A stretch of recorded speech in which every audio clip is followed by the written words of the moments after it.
Hello, this is Jacqueline from Jack Knits. Are you ready to make your next baby blanket? This baby throw has the perfect stitches for a nice, soft, squishy texture. It has a seed stitch border on the top and bottom and on the sides, and in the center of the blanket, a nice cartridge rib stitch that gives us this beautiful, stretchy, soft texture. It's only a 2-row repeat, super easy to do. Let's get started.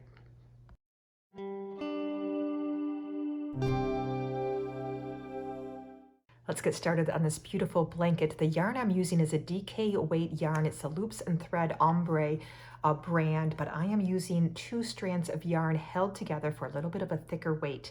I am also using a size US 8 long circular needle, but I am using it as a straight needle. We are knitting this blanket flat, back and forth, so this is just to accommodate all the stitches on for this blanket. Now my blanket is 30 inches wide. It makes for a great baby stroller or car seat size, and for that blanket I cast it on 108 stitches.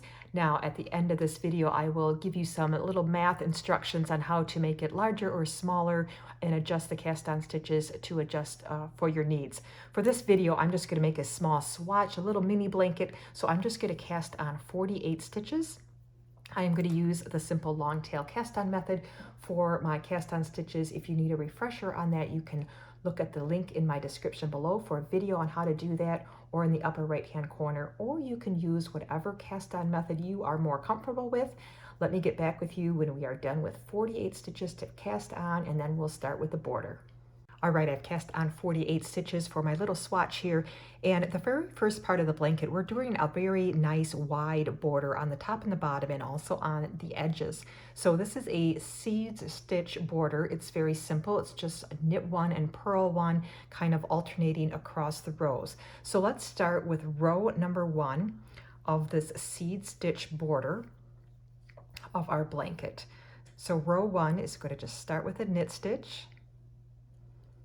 Then we're going to do a purl stitch, and we're going to repeat that 2-stitch sequence all the way to the end of the row. So knit and purl, knit and purl, just like a ribbing really. And let me do this to the end of this row, this knit 1, purling 1 sequence, and then we'll go to row number 2 for the seed stitch. All right, I finished row number 1. I ended with a purl stitch. Now we will turn our work and go to row 2 of this border. So now row 2 is just going to be exactly opposite of what we did on row number 1. So now we're going to start with a purl stitch and then do a knit stitch and follow that sequence: purl 1, knit 1, purl 1, knit 1, all the way to the end.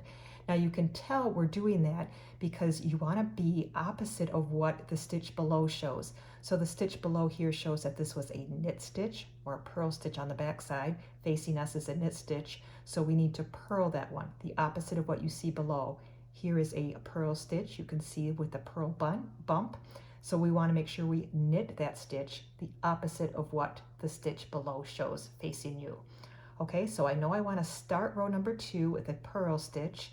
So let's bring our yarn to the front, purl this first stitch, and we will knit this next stitch that shows the purl bump below, and continue with that sequence, purling 1, then knit 1, always doing the opposite of what the stitch below shows.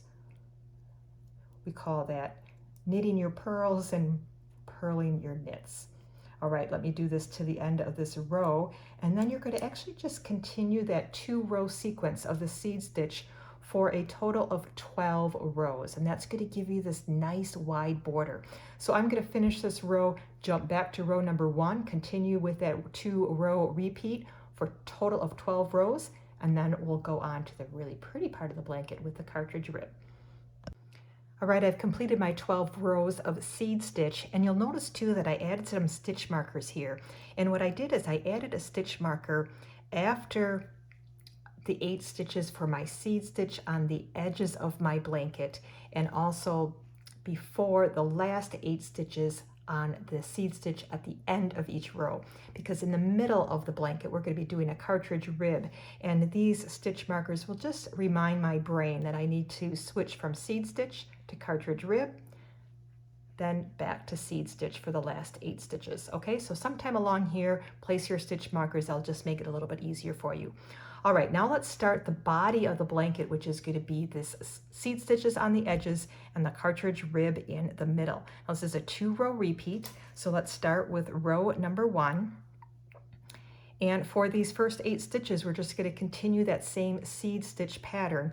So for this row, since we've got a purl bump below, I'm going to start with a knit stitch, then do a purl stitch, knit, and purl till we get to that stitch marker.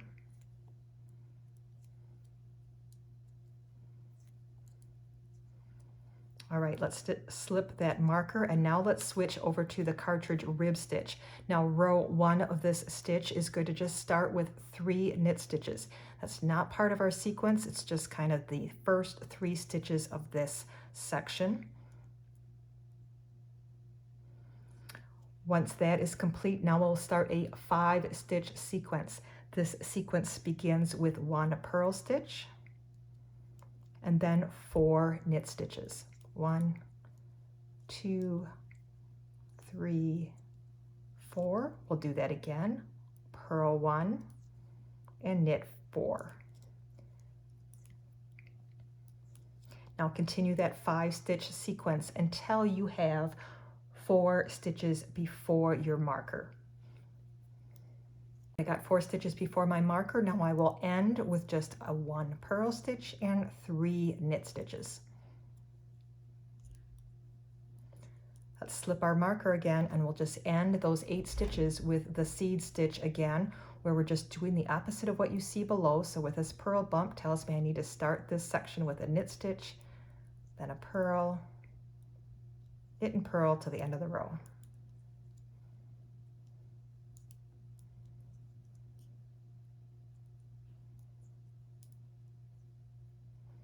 All right, that row 1 is complete. Let's turn our work and we'll begin row number 2. So row number 2 again starts with this seed stitch section. So we know that I need to start with a purl stitch because I've got a knit stitch below that. So let's start with a purl, alternating with a knit stitch. Let's do that for the first 8 stitches.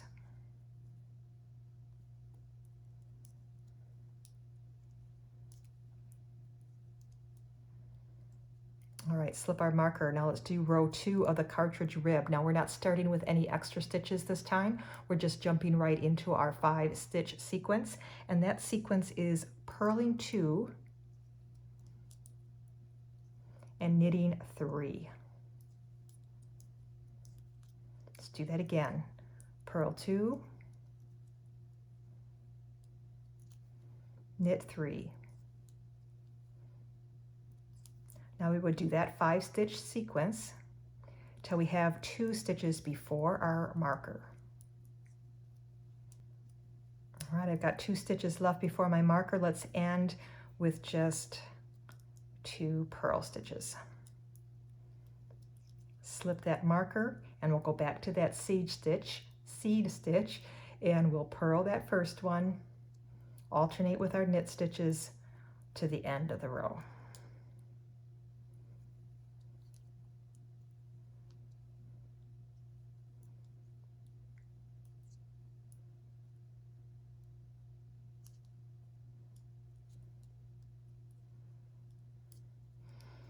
All right, that is the 2-row repeat for this beautiful stitch. If you want to know what the back side looks like, it is very pretty as well, really reversible, nice blanket. So continue with that 2-row repeat with this cartridge rib, the seed stitches on the end, until your blanket is as long as you want it, leaving room for another 12 rows of seed stitch for the very top of your blanket. So let me work ahead with my 2 rows of cartridge rib stitching in the center. I'll get to the point, I'm just making a little mini blanket where I will switch to the seed stitch for the top, and then we'll wrap it off by binding off. All right, I've completed a few more rows of this beautiful stitch. It's looking really lovely. You will, of course, continue in this same pattern until your blanket is as long as you'd like, leaving room for another 12 rows of seed stitch. So when you're ready for that, just switch to the seed stitch again for 12 rows. That will finish up your blanket. I'm going to switch to that stitch for just a couple more rows here, and then I'm going to show you how to bind off. I've done a couple rows of that seed stitch. You would do, of course, another 12 of these rows to finish up your blanket. And at that point, you'll be ready to bind off. So let's bind this off together. Now you can actually do any sort of bind off that you feel comfortable with. I am just going to do a regular bind off. It doesn't have to be a fancy bind off for this. It doesn't have to necessarily be super stretchy. We just need to simply bind off. So to do that, I am going to knit one stitch. I'm just going to knit all these stitches as I bind off. Knit a second stitch, and then pass that first stitch over that second stitch you knitted. And just repeat that process by knitting another stitch and binding that first stitch on your needle over the one you just knitted. Okay, so just continue in that fashion. Now, one thing to keep in mind when you're binding off for this is to keep it fairly loose as you're binding off. You don't want to pull too tight because that will tend to, kind of bind in the edge, and you won't have a nice straight even edge up the sides if your bind off is too tight. So just keep it nice and loose as you bind off this entire edge, and then your blanket will be complete. So let me do this, and then I'm going to talk a little bit about how to adjust your cast on stitch count to make your blanket bigger or smaller. All right, I bound off my stitches for this blanket, and that means that your blanket is finished. So great, it looks beautiful. It's a beautiful blanket, nice and soft and squishy. Hope you'd enjoyed it. Now let's talk a little bit about adjusting the number of your cast on stitches to account for a bigger or smaller blanket. Here's how you want to do that. So first of all, your edging of your blanket constitutes 8 seed stitches at the beginning and the end of each row. So that's a total of 16 stitches. So you need to first start with 16 stitches. Now let's determine how many stitches you need for this cartridge rib section. That section, this stitch needs to be a multiple of 5 and then add 7 to that to get the right number of stitches to complete the stitch pattern. Now, that being said, this center section also needs to be an even number.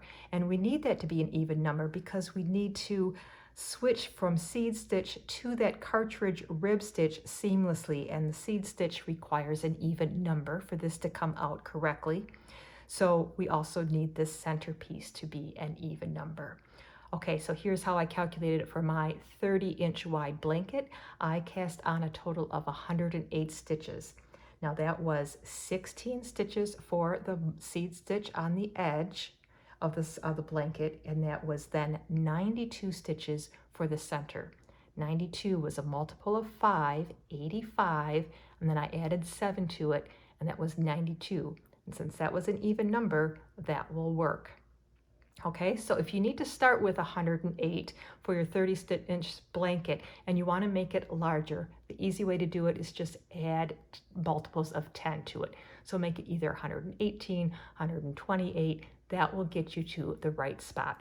Or subtract 10 stitches to make a smaller blanket. Hope that makes sense. A little bit of math, but not too hard.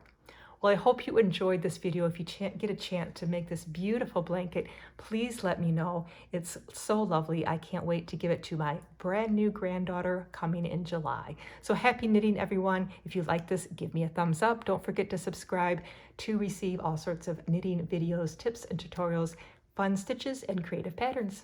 Bye-bye.